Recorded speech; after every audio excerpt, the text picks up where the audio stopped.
Welcome to History Rewind. Today, we're diving into the incredible, yet tragic, story of the Spartans, their rise, their glory, and their inevitable downfall. If you enjoy the stories, don't forget to like, share, and subscribe. Leave a comment below with the time you're watching and the country you're tuning in from. Now, let's go back in time to a land where warriors ruled, and strength was the ultimate virtue. The land of Sparta was forged in the fires of war and tempered by years of struggle. Nestled in the rugged hills of Laconia in the southeastern part of Greece, Sparta wasn't a place that promised luxury or comfort. No, Sparta was a place that demanded sacrifice. From its very beginning, the city-state became synonymous with a single word: strength. Not just strength of body, but strength of will, spirit, and mind. Sparta, with its soldiers, its strict way of life, and its uncompromising discipline, would become a legend. But like all legends, the rise and fall of Sparta is a story full of triumphs and eventual tragedies. Let's start at the very beginning. Long before the powerful warriors of Sparta gripped their shields and spears in battle, when the land was not yet ruled by the mighty warriors we imagine today. The story begins in the dim mists of prehistory, during the time of the Dorian invasion. Around 1100 BCE, the Dorians, a tribe from the north, swept down into the Peloponnese, bringing with them their own customs, language, and way of life. The Dorians weren't just farmers or traders, they were warriors, and their invasion marked the end of the flourishing Mycenaean civilization. This was the first step in shaping what would become Sparta. The Dorians found a land that was rough and unforgiving. Unlike the fertile plains of Attica, the land of Laconia was mountainous and rugged, an unforgiving landscape that shaped the people who lived there. They didn't have the luxury of easy farming or great riches. What they did have, however, was something far more valuable: strength. In these conditions, survival itself was a test of willpower, of discipline, and the people of Laconia, shaped by the harshness of their environment, would become fierce warriors. By the time the Dorian tribes settled in the region, a unique form of governance began to emerge. Unlike other Greek city-states, Sparta would be ruled by two kings, each from a different royal family, the Agiad and the Europponid dynasties. This dual monarchy would be one of the defining features of Spartan society, ensuring that no single king could ever have absolute power. One king would lead the army in battle, while the other stayed behind to oversee the domestic affairs of the city-state. This system of checks and balances made Sparta a remarkably stable, yet fiercely competitive society. But even more important than the system of government was the Spartan way of life built entirely around the idea of war. While other city-states like Athens were known for their philosophers and artists, Sparta's culture was forged in the fires of conflict.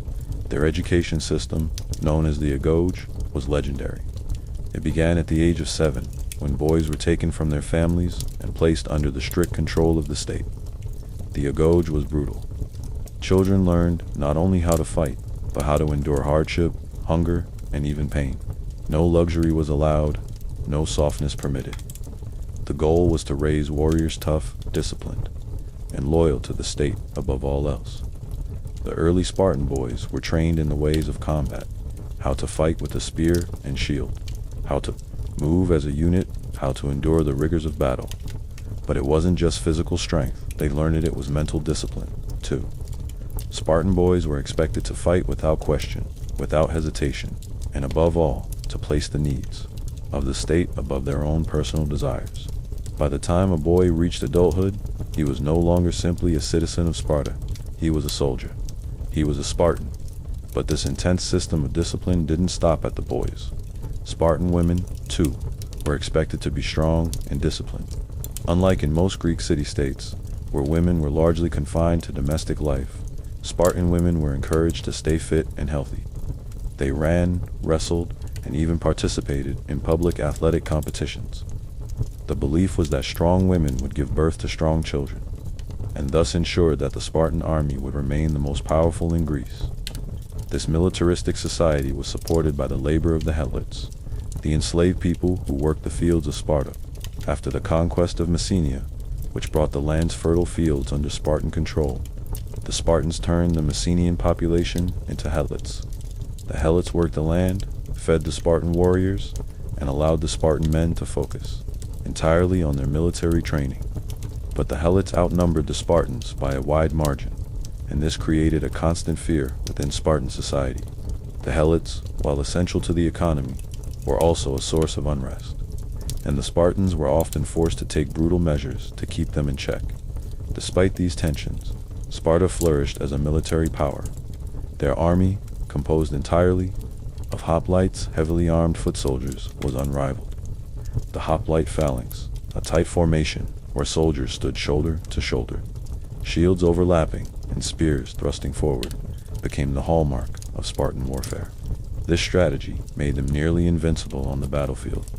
Their reputation for excellence in war spread far and wide, and Sparta's dominance over the Peloponnesian Peninsula was largely unchallenged. But it wasn't only military prowess that brought Sparta to the forefront. It was their remarkable ability to instill unity and loyalty among their people. Spartan citizens, known as Spartiates, were fully committed to the ideals of their state. Their lives were marked by rigid discipline and a sense of duty to the larger cause.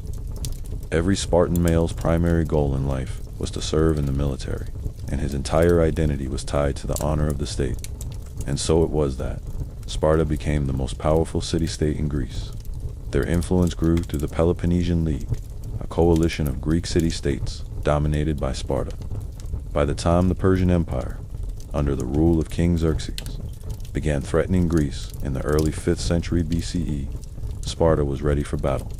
The Spartan warriors, led by King Leonidas I, would make their stand at the Battle of Thermopylae in 480 BCE. At Thermopylae, Leonidas and his 300 Spartans, along with a small contingent of allies, held off the vast Persian army for 3 days. Despite being vastly outnumbered, they fought with such courage and ferocity that they inspired the Greeks to unite against the Persian threat. But the price of this heroism was high. Leonidas and his warriors were killed in the end, but their sacrifice rallied Greece to victory.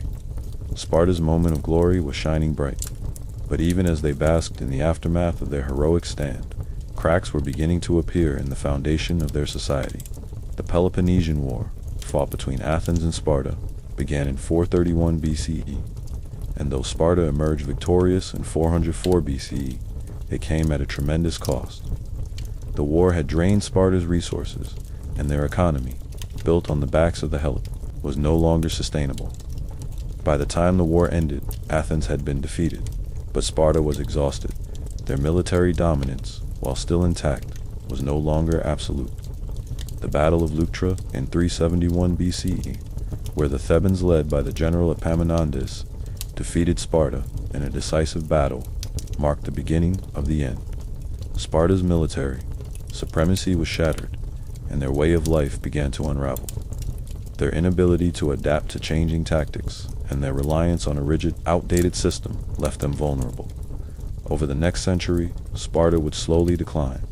The population of full citizens dwindled, and the Helot uprisings became more frequent and more violent. The economic system that had once fueled their power was no longer effective. Eventually, Sparta was no longer the great military power it once was. The last nail in the coffin came in 146 BCE, when Sparta fell under Roman control, becoming just another part of the Roman Empire. In the end, the Spartans were a people who had risen to the heights of glory, but their inability to change, to adapt to the times, sealed their fate. They had been the finest warriors the world had ever seen, but their story is one of tragedy of a society that became too rigid, too obsessed with the past, and ultimately crumbled under the weight of its own unyielding ideals. Thank you for joining us on this deep dive into Spartan history. If you enjoyed this story, don't forget to like, share, and subscribe. Let us know in the comments where you're watching from, and we'll see you next time on History Rewind.